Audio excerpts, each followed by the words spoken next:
For years, I had frequented the same club, a lively spot that held more memories than I could count. It was a place where friends gathered, drinks flowed freely, and the music never failed to energize the crowd. The routine was familiar and comforting, a way to unwind after a week of work and responsibilities. I often found myself surrounded by the same faces, a mix of acquaintances and close friends who made the place feel like a second home. That evening started like any other. Our small group snagged our usual table, eager to enjoy the atmosphere. The music pulsed in the background as conversations unfolded, interspersed with laughter. The dim lighting and rhythmic beats created a perfect setting for escape, but I couldn't shake the sense that something was different. A pair of strangers seated nearby caught my attention, their behavior standing out in a way I couldn't ignore. As the night wore on, my eyes were drawn to a pair of unfamiliar men stationed at a corner table. One remained seated, quietly nursing his drink, while the other wandered about, striking up brief conversations with various women in the room. His interactions ranged from hesitant to awkward, and occasionally he reached into an envelope to reveal its contents, documents or photographs, though their purpose eluded me. Initially mistaking them for persistent marketers, I was puzzled that the staff hadn't intervened. Later, I mentioned it to my group, my wife Christy, married for 2 years, our friends Chris and Liz, and Heinz and Kim. We speculated about the men's activities, but didn't dwell on it. About 30 minutes later, the more active man approached our table, likely out of options with the other groups. He greeted us warmly and explained that his friend, in town for the weekend, was looking for female company. The boldness of his approach shocked me, especially since all the women at the table were clearly with partners. Before I could respond, Liz asked for clarification. The man confidently stated that his friend was well endowed and skilled, suggesting one of the women should give it a try. This prompted laughter from the women, but he remained unfazed. Kim, escalating the situation, asked for proof. He then pulled out the envelope, revealing photos supporting his claim. Amused, the women exaggerated their reactions, while we men silently observed, entertained, but eager for him to leave. The man, undeterred, made his pitch. "So, ladies, what do you think? Any takers? You'll regret it if you don't."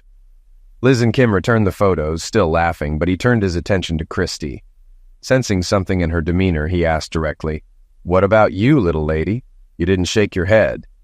Expecting Christy to shut him down, I was stunned when she stood and replied, "I'm going." Before I could react, she walked away with him. Shocked, I followed and grabbed her arm, but a massive bouncer intervened, forcing me to release her. I protested, explaining she was my wife, but the bouncer said Christy assured him she was leaving willingly, so he wouldn't interfere. As I struggled, Christy whispered to the bouncer, who asked if she was certain. She calmly confirmed and joined the men at the door. I begged her to stop, but she didn't look back. The bouncer held me for a few more minutes at her request to prevent me from following them. Defeated, I collapsed as the bouncer released me, offering a look of pity before walking away. My friend stood nearby, stunned and silent. The bar, silent during the incident, began buzzing again as conversations resumed. I remained on the floor, tears streaming down my face. How could she do this? Was I not enough for her? This devastating realization gave me something tangible to reflect on. Chris and Heinz helped me to my feet and guided me back to the table, where Kim and Liz tried to comfort me. Yet, as I stared at Christy's empty seat, the humiliation of her abandonment stirred something in me. Determined, I left $40 on the table and walked toward the door. "Are you leaving?" Kim asked. "I don't have a reason to stay," I replied. "I have other things to do." Liz pressed further. "What about waiting for Christy to come back?" I dismissed the idea, suggesting one of them could offer her a place to stay for the night. I felt compelled to leave. As I walked away, I overheard the women asking the guys to intervene, but they refused. "No way, not after what she did," they said. I focused on the door, determined to avoid the pitying stares from everyone in the bar. By the time I got to my car, a wave of emotion hit me again. Dizzy and close to passing out, I sat in the driver's seat for a few minutes until I felt steady enough to drive home. On the way, I reflected on the bitter irony that Christy's impulsive nature was what had drawn me to her in the first place. Halfway back to the apartment, her number appeared on my caller ID. Hope flickered. Maybe she had changed her mind and needed help. I answered without any greeting, getting straight to the point. "Where are you? I'll come get you," I said. I was wrong. She wasn't asking for a ride. "This isn't about you or how I feel about us," she said. "It's something I needed to do." I pleaded with her to reconsider, but she insisted. "It's just this once. It won't hurt us," she promised. Numbness overtook me. Not only had she walked out on me in front of our friends in a crowded bar, but now she had the audacity to call and ask for my understanding. I couldn't believe how she was treating me. Realizing there was nothing left to fight for, I said, "I understand," though my tone carried a different meaning than she thought. She sounded relieved and thanked me, assuring me she'd prove her love once it was all over. When the call ended, all my sadness and despair evaporated, replaced by grim resolve. By the time I reached the apartment, I had made up my mind. I unpacked my luggage. Christy and I had kept our separate sets from before we got married, so I laid all 3 suitcases on the bed. We didn't own much, and I had even less than she did. I was sure everything would fit, and whatever didn't, I wouldn't miss. I packed slowly, deliberately. I didn't intend to disappear quietly. I wanted her to feel the pain of watching me leave, just as I had felt when she walked out. 2 suitcases were packed, and I was halfway through the last one when I heard the front door open, and then softly close. Seeing the lights on, Christy must have known I was awake. She called out, and I sarcastically responded, "Hope you had a great time." Her tone suggested she mistook my words for sincerity. She entered the bedroom, and I glanced at her. Her hair and makeup were messy, her clothes wrinkled. She looked content, but her smile quickly faded when she noticed me packing. "What are you doing?" she asked. "I'm moving out and filing for divorce," I replied. She tried to stop me, reaching for the suitcase, but I firmly removed her hand. Anger surged through me, reminiscent of the bouncer's grip earlier that night. "Don't touch me," I warned. "What I understand is that you were going to have your fun no matter how I felt." I then asked, "Did you sleep with both of them or just Mr. Big?" My sarcasm was pointed. She begged me not to leave, explaining how she'd always been curious about being with someone that size. She justified it by saying, "It wouldn't have been fair to back out after everything Desmond did to make this happen. And I wouldn't want him to exploit another married woman," she assured me.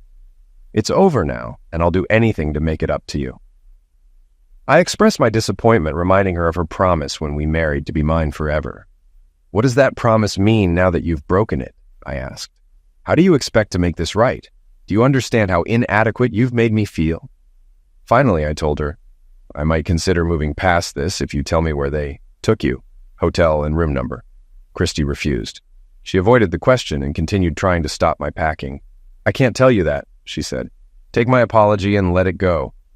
She claimed she was protecting me, saying, "If I tell you, you'll do something dangerous. There were 2 of them, and they're not worth you getting into trouble." I countered, "That's my decision, not yours." I pressed her again. "Tell me where they are."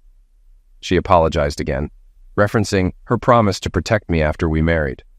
She claimed she couldn't let me get hurt unless I was the one inflicting it. My response seemed to resonate with her, and eventually she relented. Christy continued trying to convince me to stay while I finished packing, though she no longer physically interfered. She repeated that it was just lovemaking, and something she felt compelled to do, while insisting, "I only love you." I remained resolute in my decision to leave. When she finally spoke, it meant nothing to me. I had reached my limit. I told her bluntly, "It meant something to me. Our lovemaking life was incredibly important. I didn't realize how little it mattered to you. It was something that made you unique, sharing your body only with me, and you gave that away. Worse, you did it in the most humiliating way possible, walking out on me in front of our closest friends." She apologized, admitting she had known it was wrong, and promising it would never happen again. She claimed, "I just went a little crazy, but it's out of my system now." I questioned her words, wondering what else might one day be in her system. I expressed my disbelief and shame over her actions, recalling how the entire bar watched with pity as she walked away without looking back. She broke into sobs, begging me not to abandon her, and repeatedly professing her love for me. I replied firmly, "If this is your version of love, I don't want it." I admitted that even if she had told me where the men were, it wouldn't have changed my decision. I told her I might forgive her someday, but I would never forget what she had done or how it made me feel. After 2 trips to load my suitcases into the car, I returned to the apartment one final time. Christy was still lying on the floor. She looked up at me, mumbling, "Please, please don't leave, baby." No matter what had happened or what she had done, I felt like a complete fool. Leaving didn't make me reconsider, but I still felt terrible. I assumed it was because, despite everything, I still loved her. The next morning, I woke up disoriented in a hotel. I hadn't realized how exhausted I was. Once the adrenaline wore off, I crashed hard. It was nearly noon when I finally woke up.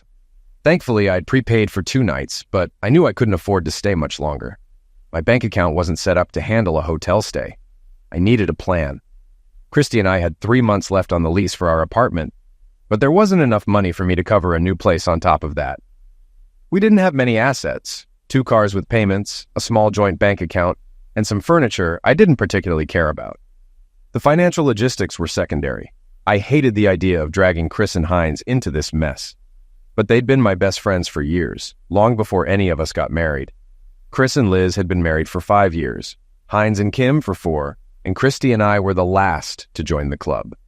Eventually, I turned my phone back on. Christy had left numerous messages, as had the rest of the group, all urging me not to make any rash decisions. Chris's message stood out. He offered to help in any way they could. I called and got Liz, asking if I could stay in their guest room for a while. Liz agreed, but laid out her terms. "You can stay here, but I won't keep you from Christy. She's been asking everyone if they've heard from you," Liz said. She insisted I treat Christy civilly, acknowledging that she had made a mistake, but emphasizing that it wasn't a crime like homicide. I agreed to Liz's terms and spent the next morning moving from the hotel to their house. My boss let me take the morning off, but I had to work late one evening that week to make up for it. I chose to work late that night, hoping it would distract me from the events of the weekend. When I arrived at Chris and Liz's house around 10 p.m., I was exhausted and looking forward to some rest. Instead, I walked in to find Christy waiting for me. I immediately questioned her presence, reminding her that I didn't want to see her after I left. She apologized, saying she was hurting without me and wanted to talk to work things out. I reiterated that I wasn't interested in reconciliation, but she pleaded with me not to end things over one mistake. She professed her love and begged for a chance to make things right. I reminded her she had the opportunity to preserve my dignity by telling me where those men were, but she had refused. I told her I needed space to process my feelings. She begged me not to give up on our future, admitting her mistake and expressing her regret. I emphasized how serious her betrayal was and asked her to leave, insisting I needed time to process everything on my own. Christy left with her head lowered after a brief conversation with Liz in the kitchen. I stayed in the living room as they spoke. As Christy paused at the door, she said she loved me before walking out.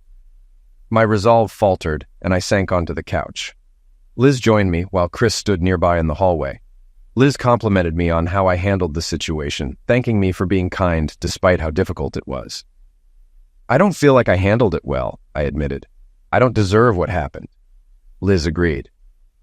"You're right. You shouldn't have to go through this, but Christy's struggling too. She didn't expect you to leave her over this." I questioned Liz, wondering whether Christy had orchestrated the entire situation, knowing exactly how far she could push the limits. Liz immediately clarified, Christy didn't plan this in advance, but she did rationalize her actions afterward. "What did Christy tell you?" I pressed. "She admitted that the temptation of being with someone wealthy was her motivation," Liz explained. "But she also wanted me to assure you that she hadn't intended for you to be restrained by the bouncer." That explanation only fueled my anger. "Was the lovemaking at least terrible?" I asked, my sarcasm sharp.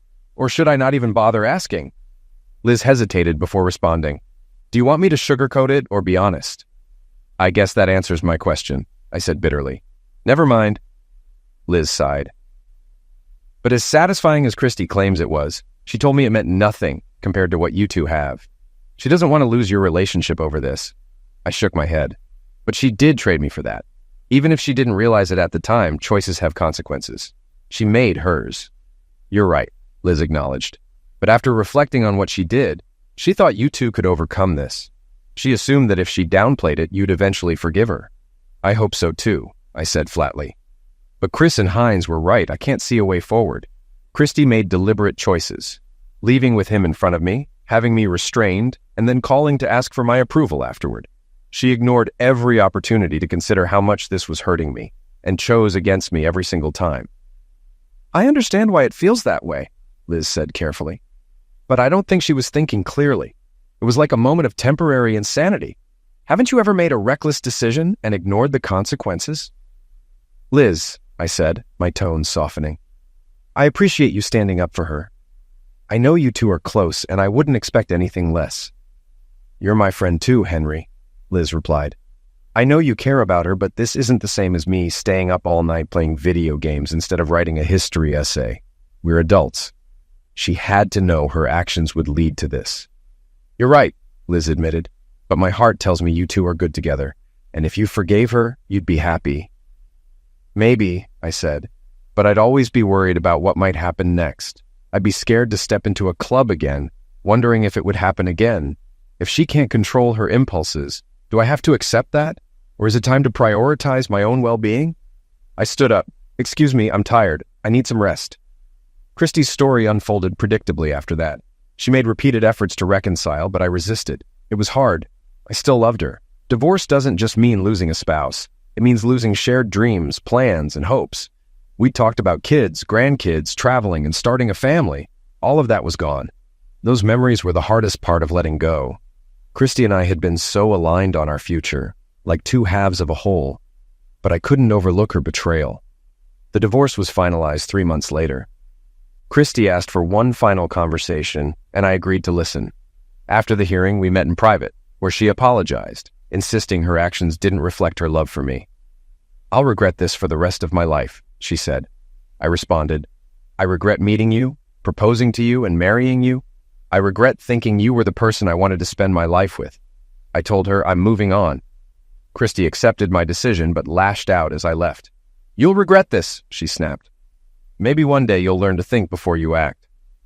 Her words stung, but I stayed silent.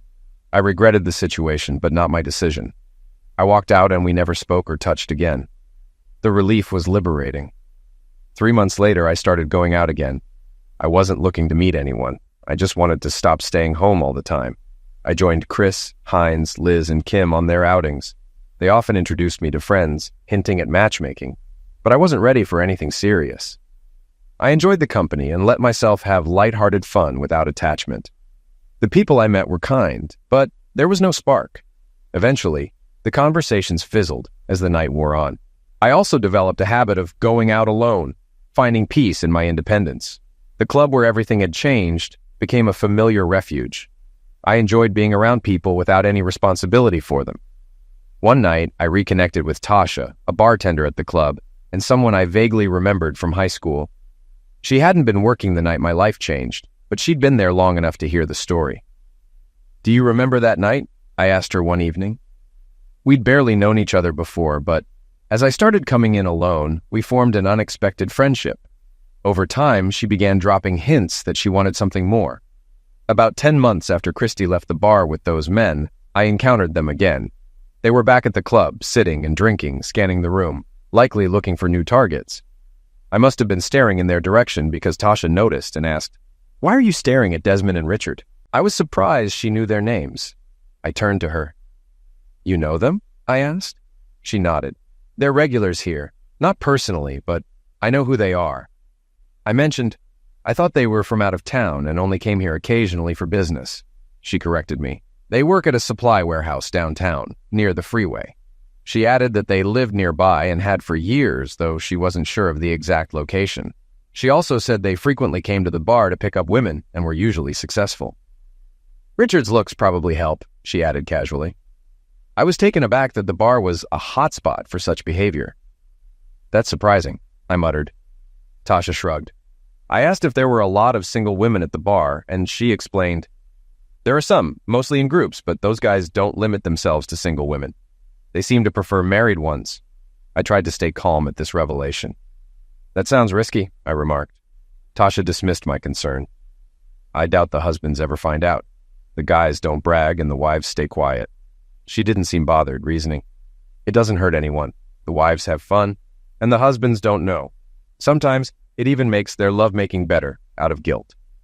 Her casual attitude frustrated me, and I realized there was no future between us. If she was fine with others acting like this, she likely wouldn't hesitate to do it herself.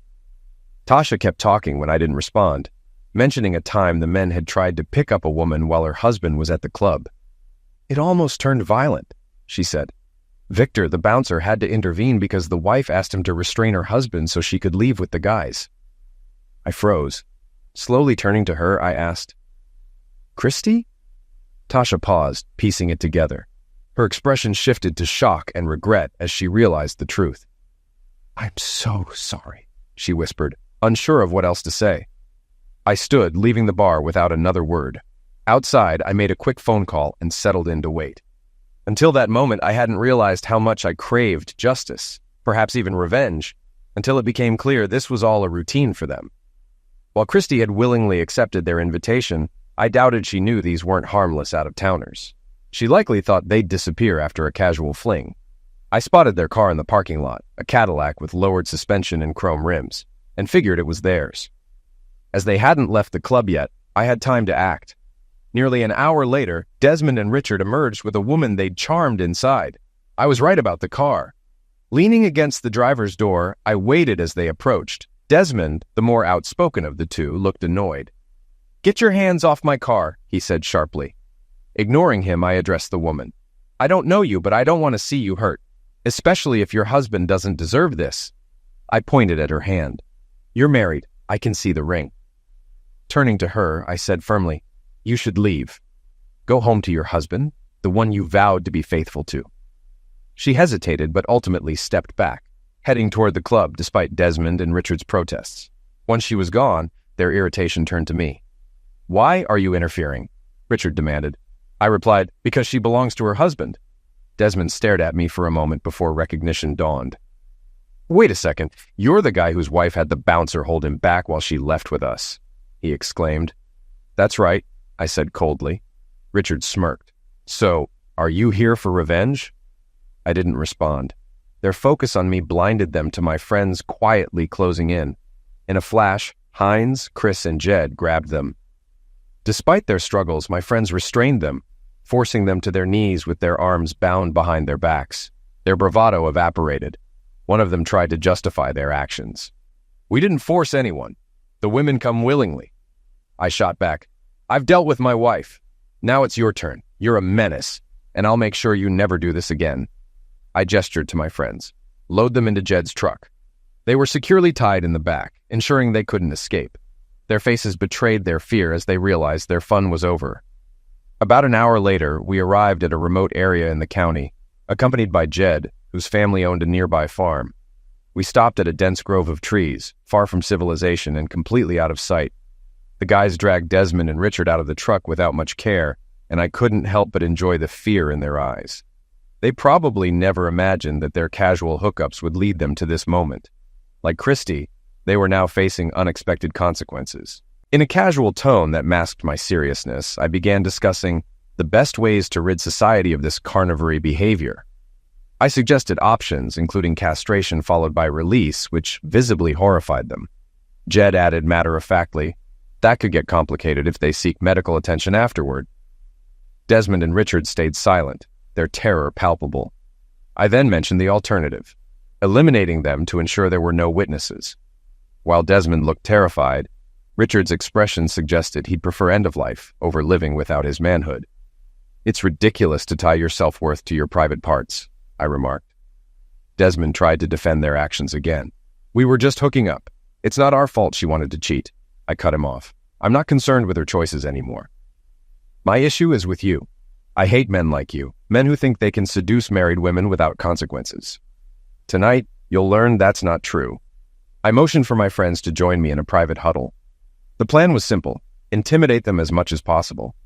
Deep down, I'm not a violent person, and while I wanted them to suffer, my intention wasn't to cause permanent damage. For about an hour, we left them in suspense, convincing them we were seriously debating whether to maim or eliminate them. When we returned, their defiance was gone. They looked utterly defeated. I informed them, "My friends convinced me not to eliminate you or castrate you. Instead, you'll get a severe striking." I added firmly, "We'll provide alibis for each other, but if the police get involved, you'll face the other options. We'll also be keeping tabs on you. We have your addresses and workplaces from your licenses. If you go after married women again, there will be serious consequences." Desmond hesitated before asking, "Is there any way to avoid the striking?" I offered a proposition, which Desmond eagerly accepted in hopes of escaping punishment. Unfortunately for them, the deal didn't save them. With 10 of us, we unleashed our frustration on them. We avoided causing fatal injuries, but a few broken bones were unavoidable. We steered clear of breaking ribs, knowing they could puncture lungs. At the very least, they would carry the memory of this night for a long time. Afterward, we drove them back to town and left them on a curb near the hospital, steering clear of security cameras. The next morning, news outlets reported 2 men attacked in what was believed to be a failed robbery. The case went cold after the sufferers claimed they didn't recognize their attackers and suggested it was random. Now, a year has passed since that terrible night. Somehow, I've managed to avoid becoming completely distrustful of women, though it hasn't been easy. I've heard that Christy recently started dating someone. It's still early, but from what I've gathered, things seem to be going well for her. As for Desmond and Richard, they've disappeared. They no longer work at the warehouse, and their apartments are empty. I suspect they've moved on to another city to continue their schemes. Sometimes I wonder if I should have dealt with them permanently. The thought crosses my mind often, and there are moments I regret letting them go. Eventually, I decided to find a new hangout spot. Tasha had become more assertive, and my polite refusals weren't enough to deter her. I finally had to be blunt with her. "Tasha, nothing will happen between us because you don't see anything wrong with a wife cheating on her husband," I said. She tried to argue. "I'd never do that myself," she claimed, but I didn't believe her. "I'm sorry," I replied, "but I'd rather get 2 dogs than date you. I haven't started dating again yet, but I know I'll get there eventually. For now, I'm focused on healing and moving." All right, that was a fun story. Now let's move on to another exciting one. Stay tuned and let's dive in. Story 2. Before that fateful evening, my life felt comfortably predictable, if not idyllic. My marriage to Linda had been the cornerstone of my existence for 10 years, and I took pride in the stability we had cultivated. Though not without its challenges, our partnership seemed steadfast, fortified by years of shared experiences, mutual sacrifices, and deep-seated affection. Yet, beneath the surface, faint echoes of discontent had begun to resonate. I recall sensing an intangible distance, a subtle shift in Linda's demeanor that I couldn't quite place. Her occasional preoccupation in the way she avoided direct eye contact in serious conversations felt like clues to a mystery I didn't know I was living. If only I had been more attuned, I might have seen the storm gathering on the horizon. When I arrived home that Wednesday evening, Linda was seated in the living room, her face a mask of intensity that instantly unsettled me. She gestured for me to join her, her tone serious as she began speaking. After a moment's hesitation, she declared her unwavering love for me and our life together, before delivering a revelation that shattered my sense of reality. "I want to take a lover," she said. I froze, struggling to reconcile her words with her claim of love and commitment. "Let me get this straight," I said. "You love me and value our marriage, but you're asking to sleep with another man?" "That's a blunt way to put it," she replied. "I've met someone I want to be with physically, occasionally. I'll be honest about it, and it won't change how I feel about you. If you love me, you'll let me have this freedom." Her calmness stunned me, even as she smiled and posed a question. "What if the roles were reversed? How would you feel if I wanted the same thing?" I knew she wouldn't react well, but I reluctantly agreed to consider her proposal if it wouldn't damage our relationship. She crossed her arms. "That's nonsense. You'd lose your mind if I brought this up." I scoffed, catching her off guard. "You must be joking. Did you really think I'd agree? Do you expect me to sit at home while you spend time with him?" "Maybe I didn't think it through," she admitted hesitantly. "What do you think?" I pressed. "Okay, maybe I didn't fully consider your feelings," she said. "But if you say no, would you stop me?" "I don't know," she added. "I didn't think you'd refuse." "Let's revisit this Sunday," she said. "I need time to process everything." I said nothing and went to the bedroom to move my things into the guest room. "What are you doing?" she asked. "I'm not sharing a bed with someone fantasizing about another man," I replied, closing the door behind me. I didn't sleep, but began forming a plan. One thing was clear. If she went through with this, our marriage was over. The next morning, I left for work without speaking to Linda. Later, I took 2 personal days off and purchased 3 voice-activated recorders, placing them near the phone, in our bedroom, and in her car. I also installed a phone recording device on our landline. At the cell phone company, I accessed her phone records, since the account was in my name. While she was still at work, I discovered an email account I didn't know about. Its simple password revealed a wealth of information, though I saw she hadn't been intimate with the man yet. I set it to forward emails to me secretly. I also bought 2 GPS trackers, one hidden in her wallet and another in her car. By evening, I was ready to monitor her movements and activities. All that remained was accessing her phone. From her emails, I learned she was communicating with Frank Jones, a colleague. Their plans for the weekend were explicit, leaving little room for compromise. On Friday, I hired a divorce lawyer, instructing him to file for divorce and name Frank as a co-defendant for infidelity. Armed with emails, phone logs, and pending audio evidence, he began building the case. That night, Linda returned home and cooked dinner. I stayed silent, ate at a bar, and returned late. When she tried to talk, I brushed past her and locked myself in the guest room. Only canceling her plans with Frank could salvage our marriage, but I doubted she would. I ignored her all weekend until Sunday afternoon when I said it was time to talk. At the kitchen table, I made my stance clear. "I can't accept this," I said. "It's already hurt our marriage." She grew angry. "If you cared about my feelings, you'd understand." "I've tried," I replied, "but no good can come from this. My answer is no." "If you love me, how can you be so selfish?" she snapped. "You're the selfish one," I countered. "Staying married while pursuing someone else is the definition of selfishness." "What if I do it anyway?" she asked. "There will be consequences," I warned. "We vowed exclusivity 10 years ago." "I know," she said, "but I need to do this." "Then this conversation is over," I said, leaving. "You need to reconsider your actions." At a nearby Wi-Fi spot, I monitored her email. She was angry but determined to continue. Frank had booked room 125 at the Hilton in Kansas City for Friday and Saturday. I immediately reserved the same room for Thursday night. Their plans were predictable: a romantic dinner, dancing, and closeness. Linda even mentioned buying new lingerie. Frank planned to pick her up at our house at 1 p.m. for the 2-hour drive, checking in at 3 o'clock. Shocked he would come to our home, I planned my next steps. I reserved a nearby room for the weekend to monitor everything and purchased fiber optic cameras to install in their room Thursday night, ensuring irrefutable evidence for the divorce case. Throughout this time, I completely ignored Linda. By Wednesday, I decided to give her one last chance. I asked her to sit down for a serious conversation. Reluctantly, she joined me. I urged her to reconsider, emphasizing how deeply her actions were damaging our marriage. Ignoring my pleas, she confirmed her intent to move forward with Frank. Her choice was clear. Heartbroken, I left the room, slamming the door. My marriage was over and someone was going to pay. On Thursday morning, I went to work but arranged for the afternoon and Friday off, explaining to my boss that I was finalizing my divorce. He expressed his support and gave me the time I needed. That afternoon, I drove to Kansas City, checked into their room, and installed the surveillance equipment.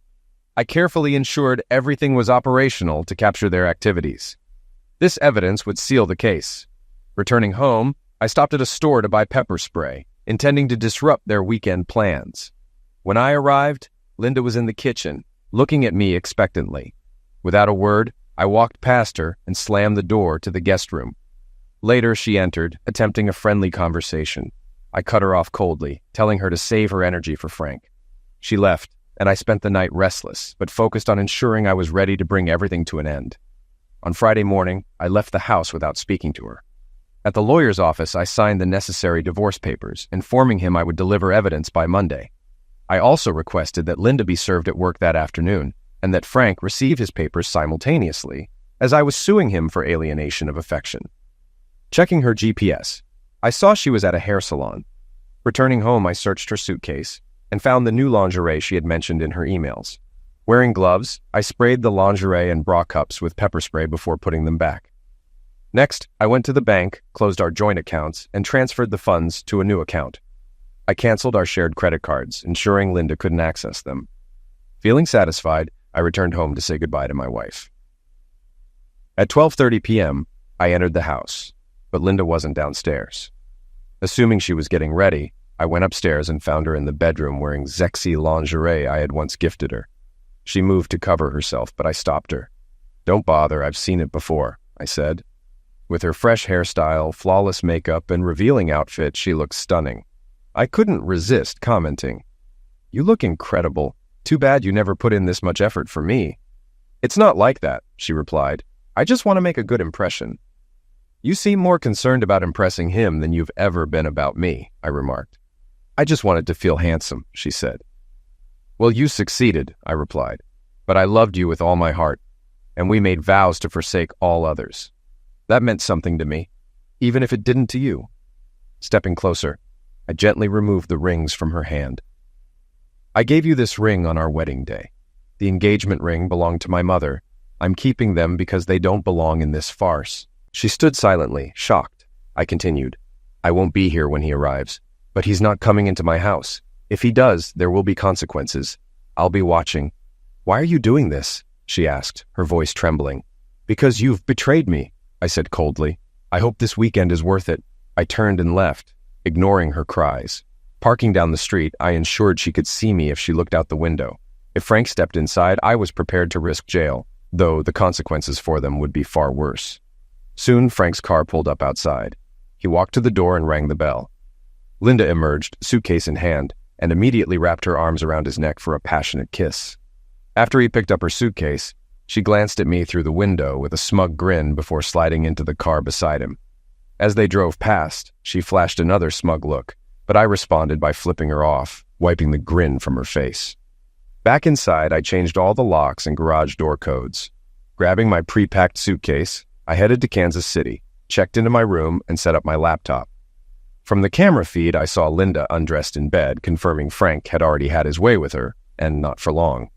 Moments later, he emerged from the bathroom, also unclothed, his unimpressive size on full display.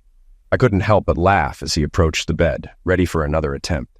Linda smiled and embraced him, though I chuckled again when she reached for his small member. It was clear she wasn't used to such mediocrity. Her frustration grew as he repeatedly failed to satisfy her. I suspected she'd return home dissatisfied, only to face the consequences of her betrayal. Despite his efforts, Linda remained unfulfilled, and I found the whole situation highly entertaining.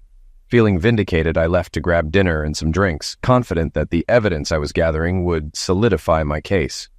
When I returned, Frank was asleep, and Linda looked visibly frustrated. The initial pain of losing my wife was fading, replaced by amusement at her poor choice in partners. I went to bed with a contented smile, already envisioning how I'd stir up trouble the next day. The thought of attractive women at the bar reminded me of the freedom I now had to pursue them. With that comforting realization, I drifted off, feeling refreshed and eager for the next phase. The following morning, I woke energized. After a shower and a hearty breakfast, I picked up some snacks for the day and returned to my room to set my next plan into motion. I contacted a local florist to order a bouquet for Linda, identical to the ones I'd given her on our anniversaries, a poignant reminder of what she was throwing away. Timing the delivery perfectly, I watched as the flowers arrived just as they returned to the room and began getting intimate. A knock interrupted them.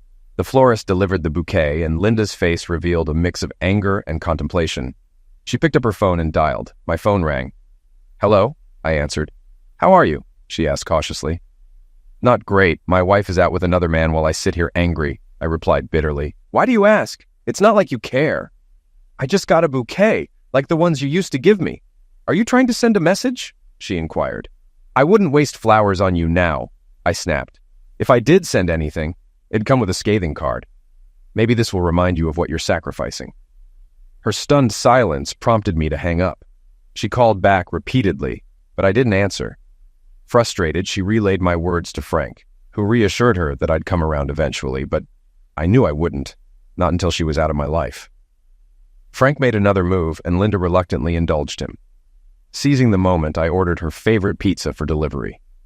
It arrived just as he was getting started again. He refused to pay, but the delivery person confirmed the room number and Frank's cell phone number, threatening to involve the police. Frank reluctantly paid, and they decided to eat the pizza since it was already there. After eating, they talked for a while before Frank resumed his advances.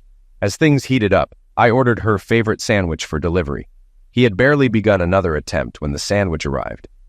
Seeing it, Linda speculated that I'd discovered their location. She recounted her suspicions about my hacking into her email, praising my intelligence, though Frank seemed skeptical. Annoyed, but undeterred, they decided to leave for a romantic evening. Linda promised to make it up to him later.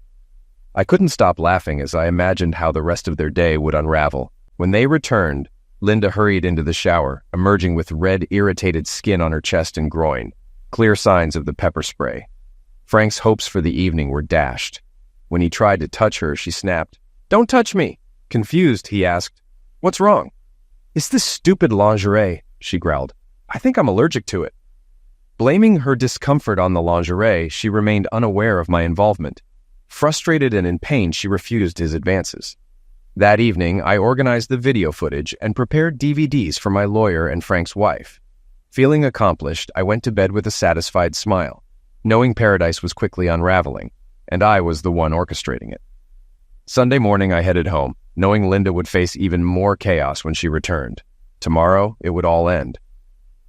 Later that day, Frankie dropped her off without even escorting her to the door. He simply let her out. I sat on the couch engrossed in a football game, ignoring her arrival. She announced she was home, but I didn't respond.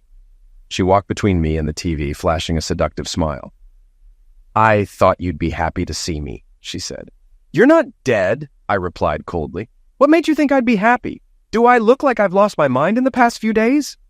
"What's that supposed to mean?" she asked sharply. "I know what you did," I said bluntly. "But I didn't," she started defensively. "Don't. I never thought you were stupid. But now I see you didn't love me enough to stop this.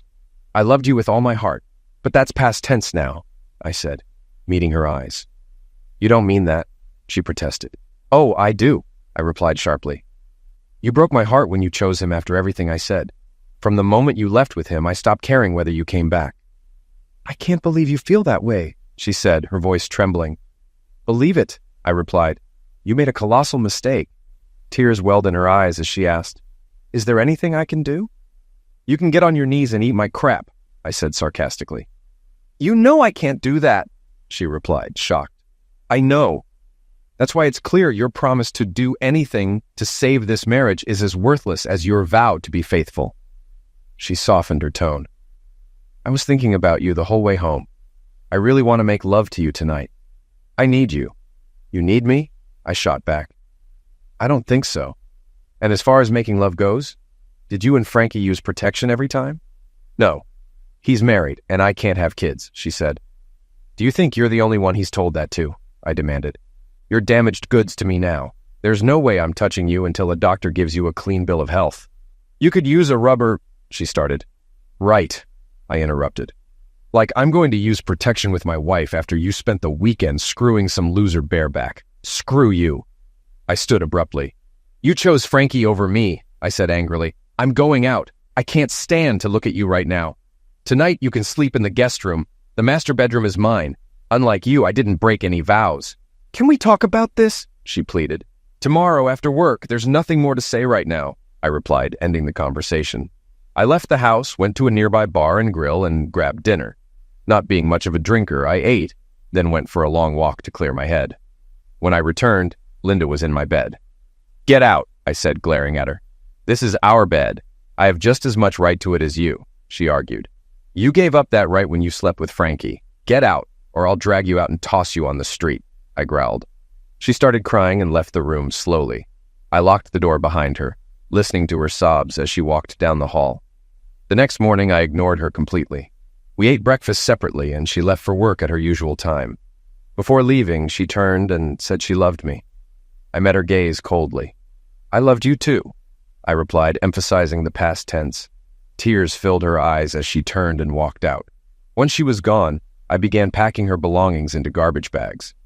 As I worked, I called Frankie's wife, also named Linda. I asked if she knew her husband had spent the weekend with my wife. She thought he'd been on a business trip. When I offered her evidence, she eagerly agreed. Later that afternoon, I arrived at her house. When Linda opened the door, I was stunned. She was breathtakingly beautiful. I stammered an apology, explaining I was caught off guard. We quickly got to business, and I explained what had happened. Furious, she agreed to accompany me to my lawyer's office. He took her case and even offered a discount. While Linda completed the paperwork, I asked the lawyer if I should wait to serve Frankie until after Linda signed her papers. He assured me it was fine to proceed as long as she filed first. We went out for lunch while the papers were prepared. Afterward, I dropped her off and headed home to wait for my wife's return. At 3 o'clock, my phone rang. It was Linda. "What the hell is this?" she demanded angrily.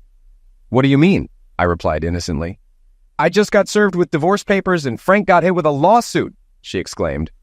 "I warned you there'd be consequences," I said calmly. "Apparently you didn't take me seriously." "I didn't think you'd go through with it," she protested. "Maybe you should have listened to me instead of Frankie's nonsense. I don't want to discuss this over the phone. We'll talk when you come back to my house," I said before hanging up. Afterward, I carried the garbage bags filled with Linda's belongings and tossed them into the front yard, preparing for her return. When she pulled into the driveway and saw the mess, she erupted in anger. Calmly, I recorded the confrontation, intending to use it as evidence for a restraining order if needed. Despite her yelling and even spitting, I maintained composure while she vented her frustration. Eventually, I broke the silence. If you want to talk, calm down so we can have a conversation. Otherwise, I'll pack the rest of your things into your car and you can leave. Tears streamed down her face as she cried, "I never thought you'd do this to me." "Do this to you?" I snapped. "You foolish woman, you did this to me and to our marriage. I begged you not to destroy us, and you chose to do it anyway. Why wouldn't I file for divorce?" "You said you loved me," she replied softly. "I did. I loved you more than anything, but you destroyed my heart. The real problem is that you didn't love or respect me enough to stop. I can't stay with someone who thinks so little of me." "But I still care about you," she said, reaching out. "Care about me? If you cared, you wouldn't have spent the weekend with little Frankie," I retorted. "Why do you keep calling him little Frankie?" she asked, confused. "Because I put cameras in your room and recorded everything," I said with a cold laugh. "It's clear why I call him little. I laughed so hard I cried when I saw his size. I even wondered if you could feel him. You weren't climaxing like you do with me. What we had wasn't just sex. It was making love. That's the difference." She nodded reluctantly. "I agree. What we had was real love." "Well, now you're free to be with whoever you want. Maybe a different man every night," I said sarcastically. "I don't want that," she murmured. "I want you." "You should have thought about that before Kansas City," I said coldly. "Let's go inside and talk. I'm sorry for being harsh, but I'm furious right now. One thing's certain, I'll never physically hurt you.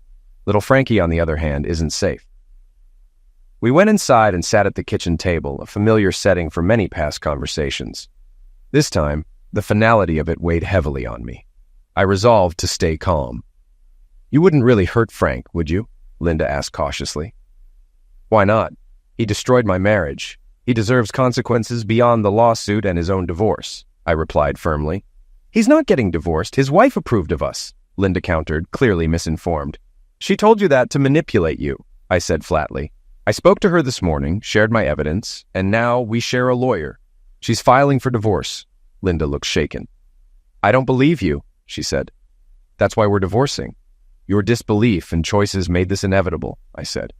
"When you call him, you'll find out he's been kicked out too." "You're really making me leave?" she asked, her voice trembling. "Since the night you told me your plan, I've been thinking in the guest room," I began. "It took less than an hour to decide on divorce."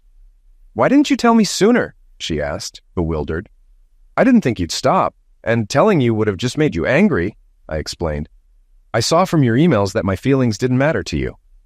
Shame spread across her face as she looked down. "You confirmed my decision when you left that Friday.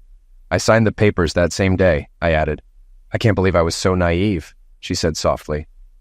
"Is there any chance for forgiveness?" she asked, tears streaming. "I once loved you enough to consider it, but last night was your final chance and you blew it," I said.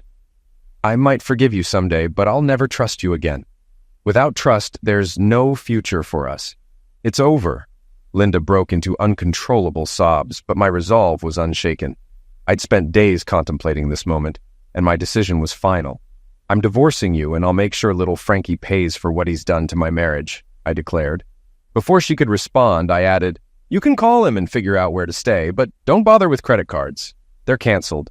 Half the money in our checking account is yours, and I've removed my name from it. You can keep your car, but the payments are your responsibility. Take any furniture you need once you have a place. The house stays with me. If I sell it, I'll share the proceeds. Everything is outlined in the divorce papers. Contest it, and I'll use all the evidence I have, no matter the damage." "I won't fight it," she said quietly, defeated. "This is all my fault. I just wish I could undo it." "You know the difference between a cheating wife and a light bulb?" I asked dryly. She hesitated. "No, what?" "You can unscrew a light bulb," I said with a smirk. She didn't laugh, but I didn't expect her to. I packed her belongings into her car as she cried. Before closing the door, I handed her one last item, her wedding ring, flattened with a hammer. "It's just scrap gold now," I said. I kissed her forehead and whispered, "Goodbye, my love." Walking back into my house, I didn't watch her drive away.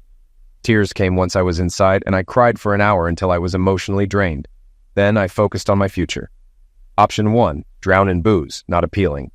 Option 2, end my life, not worth giving her that satisfaction. Option 3, move forward knowing I was blameless.